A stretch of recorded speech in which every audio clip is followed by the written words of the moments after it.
Hello दोस्तों, स्वागत है आप लोग को एडू बीपीएससी में। दोस्तों, आज के सेशन में हम लोग देखने वाले हैं बिहार स्पेशल का एक बहुत ही महत्वपूर्ण सीरीज, जो कि लेक्चर का यानी 3 लेक्चर का यह जो वीडियो है मध्यकालीन बिहार से संबंधित है। यानी बिहार के इतिहास के बारे में हम लोग देखेंगे, मध्यकालीन बिहार के इतिहास के बारे में, जिसमें सबसे पहले हम चर्चा यहाँ कर लेते हैं। दोस्तों, अगर आप लोगों ने मेरे चैनल को सब्सक्राइब नहीं किया है तो मेरे चैनल को सब्सक्राइब कर लें, ताकि जब भी मैं नेक्स्ट में वीडियो बनाऊं तो उसका नोटिफिकेशन आप लोग को सबसे पहले मिले। दोस्तों, आने वाले सभी एग्जाम के लिए बहुत ही महत्वपूर्ण होगा दोस्तों, यहाँ से क्वेश्चन जरूर पूछा जाएगा। चलिए तो देख लेते हैं। आज की क्लास में सबसे पहले हम लोग देखेंगे अशोक के बारे में।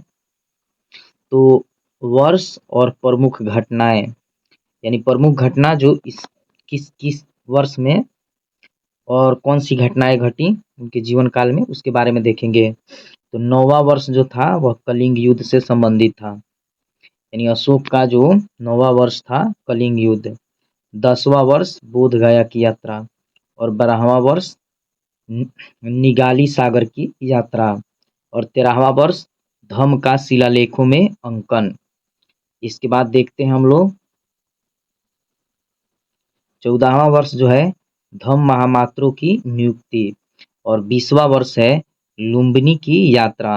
अशोक ने कर घटाकर 1/8 कर दिया। दोस्तों, यह एग्जाम की दृष्टि से बहुत ही महत्वपूर्ण हो जाता है, क्योंकि यहाँ पे हम लोग टॉपिक वाइज इसको देख लेते हैं। पुनः एक बार देख लेते हैं। यहाँ पे अशोक ने तीसरी बौद्ध संगीति का आयोजन पाटलिपुत्र में करवाया। यानी सबसे पहले यहाँ से ऑब्जेक्टिव क्वेश्चन भी बनेंगे दोस्तों बिहार सीजीएल में। तो यहाँ देखेंगे कि अशोक ने तीसरी बौद्ध संगीति का आयोजन जो है पाटलिपुत्र में करवाया। अशोक ने लगभग 37 वर्षों तक शासन किया। उसकी मृत्यु 232 ईसा पूर्व में हो गई। इसके बाद देखते हैं कि अशोक के बाद उसके 10 उत्तराधिकारियों के, यानी 10 उत्तराधिकारियों ने शासन किया अशोक के शासन के बाद। इसके बाद से देख लेते हैं अगला क्वेश्चन। अगला जो टॉपिक है इसका, अशोक के 10 उत्तराधिकारी कुणाल, बंधुपालित, इंद्रपालित, दसोन, दशरथ, समर्पति, शालीशुक, देव, ध्रामन, रातधनुष एवं बृहद्रथ थे। इस तरह से अशोक के 10 उत्तराधिकारी के द्वारा वहां शासन किया जाता है। इसके बाद से देखते हैं कि मौर्य वंश का अंतिम शासक बृहद्रथ था, यानी उसका जो उत्तराधिकारी अशोक का उत्तराधिकारी हुआ वह मौर्य वंश का अंतिम शासक था। इसके बाद से देख लेते हैं कि मौर्य वंश का शासनकाल 137 वर्षों तक रहा, यानी मौर्य काल का जो है शासन 137 वर्ष तक ही चला। इसके बाद से देख लेते हैं कि मौर्य प्रशासन के बारे में यहाँ चर्चा हम लोग कर लेते हैं। मौर्य प्रशासन का कि मौर्य काल में केंद्रीय प्रशासन की व्यवस्था की गई थी। इस व्यवस्था में राजा सम्राट, जिसे बोला जाता है, संपूर्ण व्यवस्था के शीर्ष पर होता था। राजा में प्रशासनिक, सैनिक एवं न्यायिक शक्ति निहित थी। यानी मौर्य काल में केंद्रीय शासन की स्थापना की गई थी। इस व्यवस्था में राजा सम्राट हुआ करता था और संपूर्ण व्यवस्था के शीर्ष पर होता था। राज्य में प्रशासनिक, सैनिक एवं न्यायिक शक्ति निहित थी। इसके बाद से देखते हैं मौर्य काल में साम्राज्य का विभाजन। तो देश, प्रांत, विषय, ग्राम में किया गया था।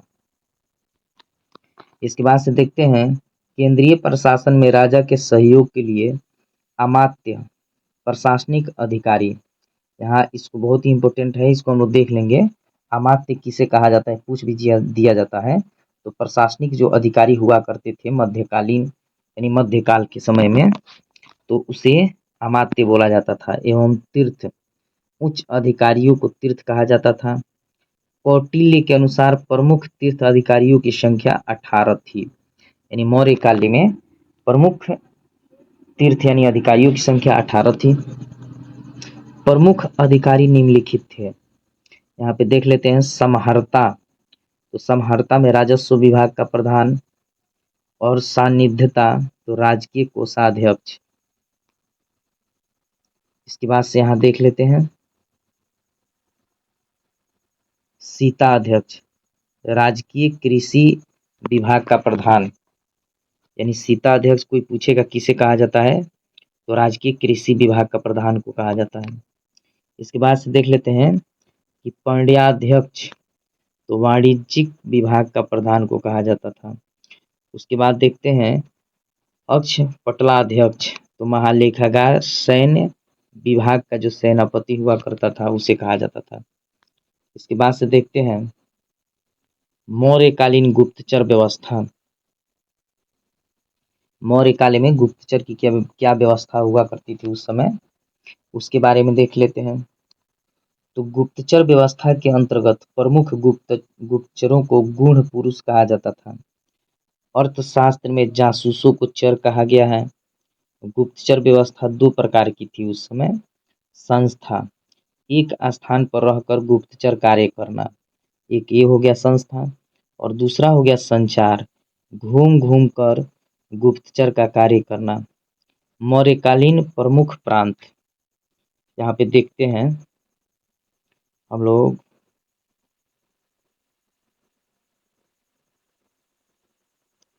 यहाँ मौर्यकालीन का प्रमुख जो प्रांत होता है यहाँ देख लेते हैं।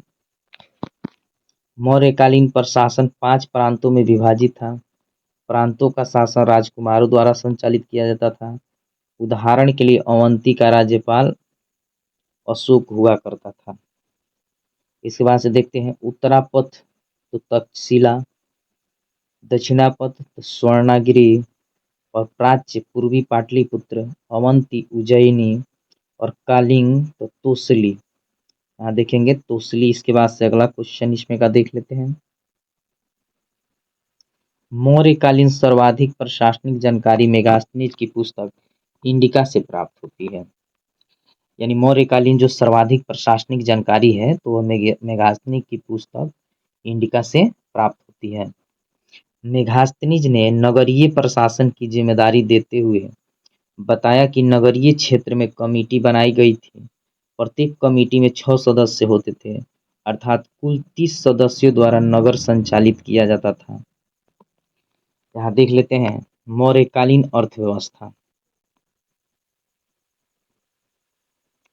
मौर्यकाल में राजकीय आय का स्रोत कृषि, उद्योग एवं व्यापार था। सर्वाधिक आय कृषि से प्राप्त होती थी। कृषि पर 1/6 कर प्राप्त किया जाता था।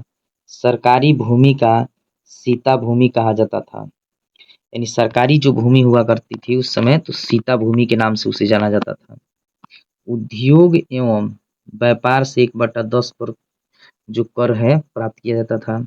मौर्य काल में सबसे प्रमुख व्यापारिक बंदरगाह भटचौर एवं भरूच गुजरात हुआ करता था।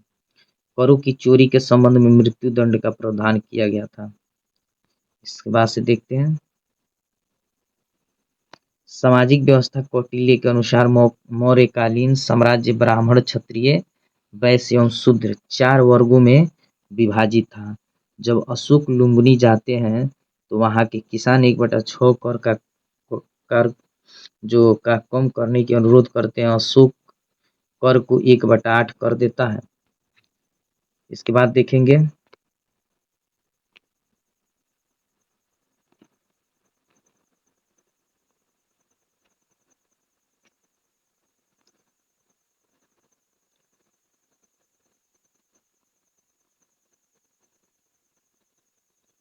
इसके बाद अगला क्वेश्चन इसी में का देखेंगे। यह घटना रुमनदेही स्तंभ पर लिखा गया है जो आज भी लुम्बिनी में स्थित है। मेगास्थनीज के अनुसार मौर्यकालीन समाज 7 वर्गों में विभाजित था। दार्शनिक, किसान, अहीर, कारीगर, सैनिक, निरीक्षक एवं सभासद। कौटिल्य के अनुसार दास प्रथा का प्रचलन था, जबकि मेगास्थनीज ने प्रथा का प्रचलन को स्वीकार नहीं किया। मौर्यकालीन समाज में महिलाओं की स्थिति अच्छी थी, लेकिन वेश्यावृत्ति के भी प्रमाण मिले। इस काल में वैश्यावृत्ति करने वाली महिलाओं को रूपा जीवा कहा गया है। इसके बाद से देखेंगे मौर्यकालीन कला। विभिन्न काल रूपों स्थापत्य कला एवं मूर्ति कला का विकास हुआ। एक कला दो रूपों में विकसित हुई। राजकीय संरक्षण में विकसित कला को राजकीय कला तथा स्थानीय कलाकारों द्वारा विकसित कला को लोकल कला के रूप में जाना जाता है। मौर्यकालीन कला। इसके बाद से देखेंगे यहाँ पे कुछ तस्वीर दिए गए हैं, आप लोग देख सकते हैं। सांची का स्तूप, रुइंस ऑफ पाटलिपुत्रा। यहाँ पे देख सकते हैं यक्षिणी स्कल्पचर, यहाँ अशोका पिलर्स। इसके बाद से देखेंगे बिहार से प्राप्त अशोक के स्तंभ। वैशाली के बसाड़ में है, पश्चिमी चंपारण लौरिया नंदनगढ़ में, पूर्वी चंपारण लौरिया अरेराज में, और यहाँ पे पश्चिमी चंपारण रामपुर में है। बराबर की पहाड़ियों में गुफाएं पाई गई हैं जो मौर्यकालीन कला को दर्शाती है। इसके बाद से बढ़ेंगे आगे, यहाँ पे देख लेते हैं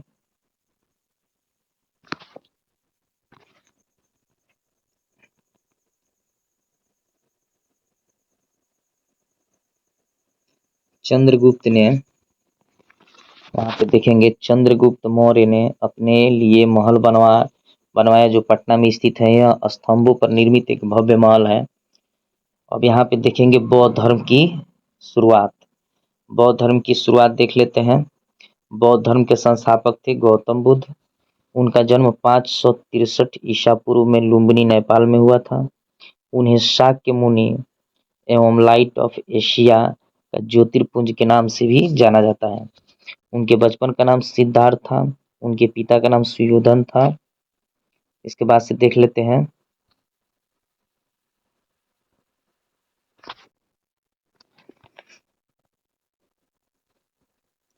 यहाँ पे देख लेते हैं उनके बचपन का नाम जो है सिद्धार्थ, और उनके पिता का नाम सुयोधन था और उनकी माता का नाम महामाया देवी था। बौद्ध धर्म के संस्थापक थे गौतम बुद्ध। बौद्ध धर्म के संस्थापक थे। इसके बाद अगला क्वेश्चन को देखते हैं। बौद्ध धर्म के 4 आर्य सत्य, यानी यह पूछता भी है, इसको अच्छा से देखेंगे।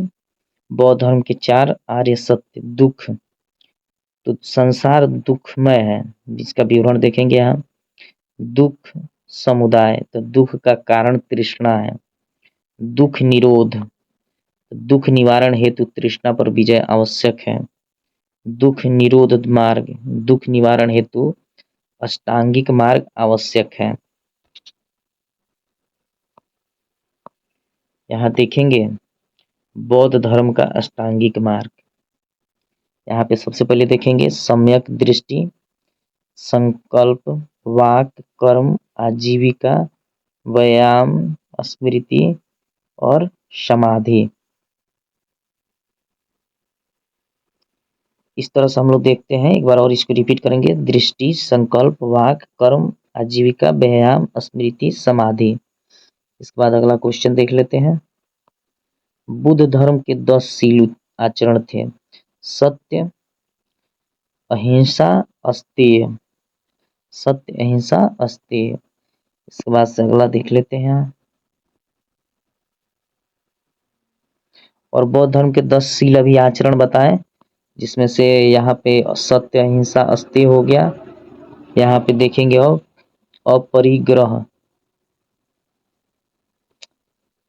अपरिग्रह, उसके बाद से ब्रह्मचार्य और नृत्य गायन का त्याग, असमय भोजन का त्याग, कोमल शैया का त्याग, श्रृंगार प्रसाधनों का त्याग, मद्य सेवन नहीं करना। बौद्ध काल की प्रमुख घटनाएं यहाँ पे देख लेते हैं। बौद्ध काल की प्रमुख जो घटनाएं हैं, बौद्ध धर्म के 3 त्रिरत्न थे, तो बुद्ध, धम्म और संघ। बौद्ध काल की प्रमुख घटनाएं हैं बुद्ध, धम्म और संघ। बुद्ध ने किस मार्ग का प्रतिपादन किया, तो मध्यम मार्ग का।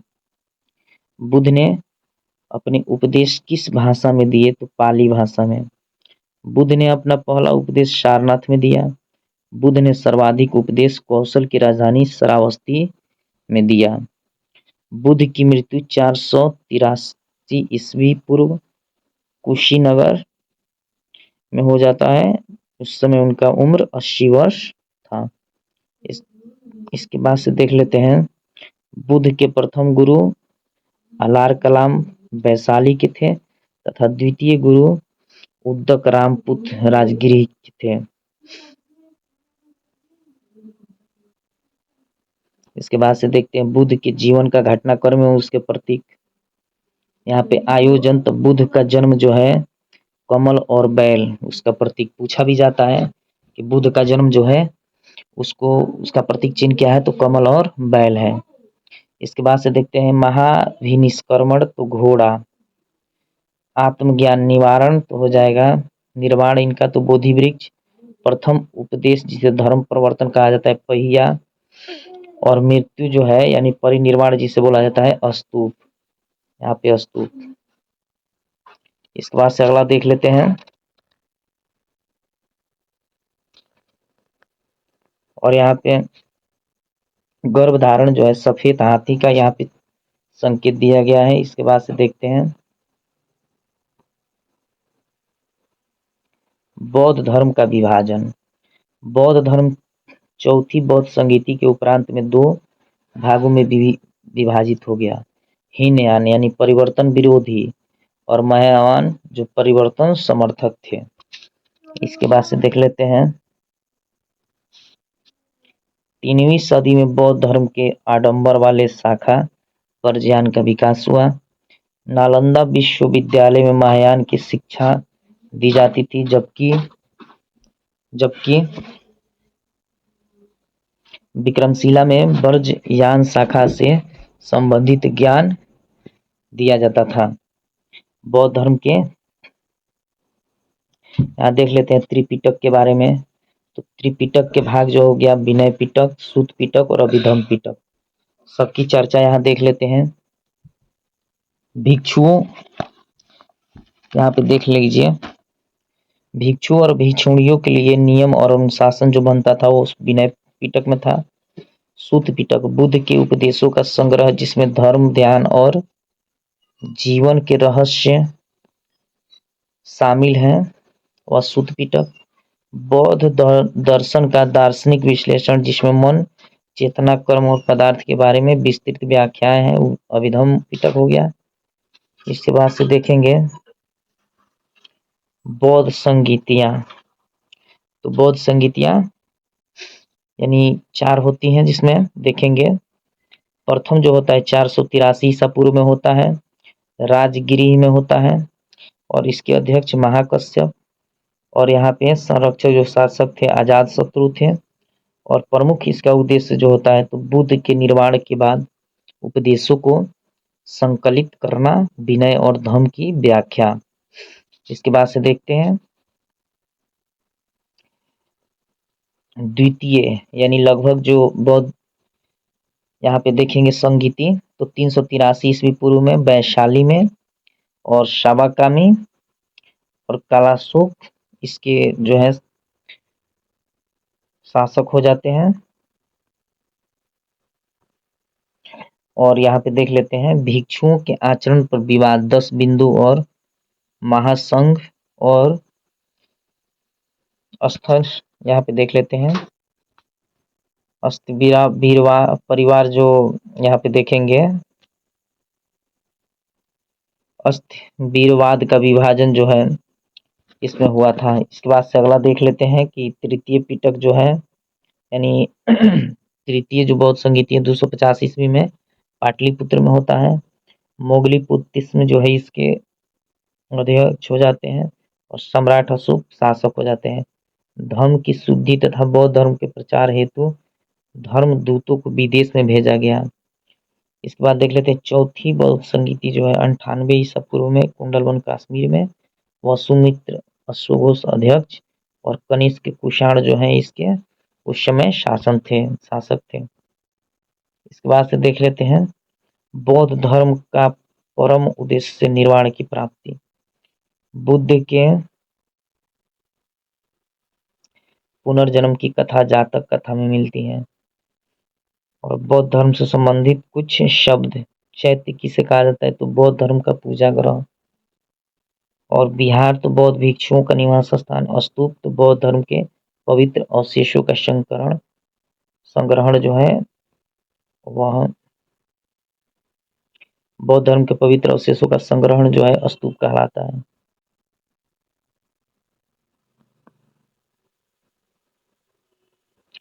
अब इसके बाद से देख लेते हैं जैन धर्म के बारे में। जैन धर्म के संस्थापक थे ऋषभदेव। वे जैन धर्म के प्रथम तीर्थंकर थे। उन्हें आदिनाथ वृषभनाथ भी कहा जाता था। जैन धर्म में कुल 24 तीर्थंकर हुए। 23वें तीर्थंकर पार्श्वनाथ थे।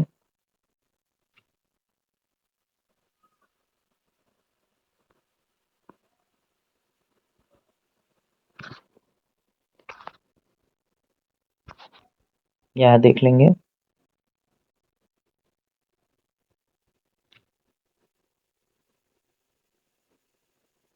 यहाँ पे देखेंगे उन्हें आदिनाथ या वृषभनाथ भी कहा जाता था।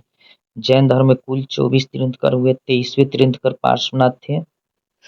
इनका जन्म काशी में हुआ था। उनके पिता अश्वसेन काशी के राजा थे।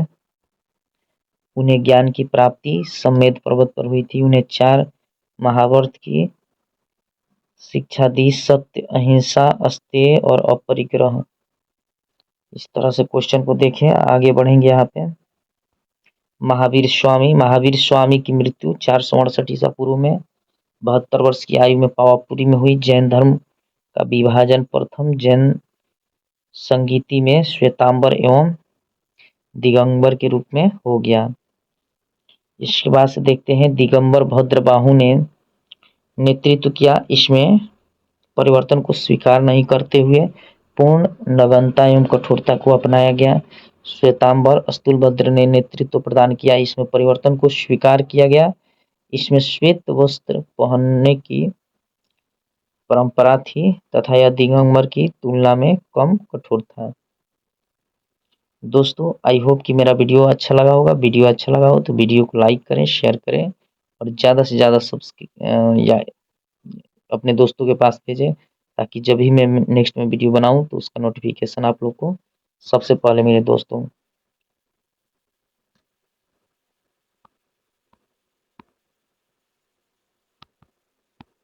यहाँ देख लेते हैं क्वेश्चन को।